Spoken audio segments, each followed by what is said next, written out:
Nakikiisa ako sa sambayan ng Pilipino sa pagdarasal. Tangina mo ka! Tatay ninyo si Lucifer, tinalo ko dito. Hindi nyo natalo siya, tatay ninyo siya. Tingnan ninyo. Hawak-hawak niya, mga liig ninyo. Pag-aayuno Putang ina mo ka! at pagbubukas ng ating puso. Putang ina ninyo! Alam mo ba? Mahal mo na. Wala tayong magagawa, mahal mo na. Ba't advance?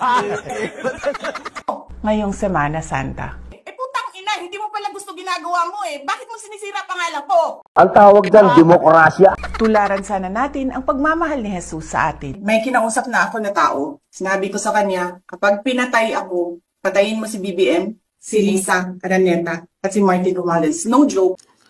I did not make an assassination threat to the president.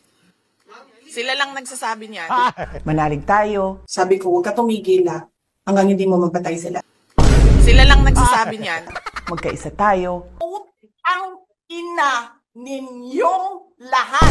Ang tawag dyan, demokrasya. Malalampasan natin ang dilim. This country is going to hell. God save the Philippines.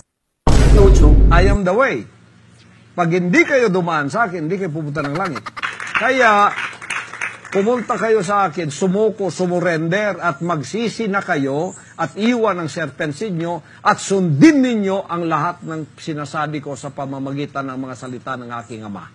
Kung hindi, may kalalagyan kayo, igagatong ko rin kayo sa kalan ng impyerno. God save the Philippines. No joke. Ang tawag dyan, demokrasya. Stupid.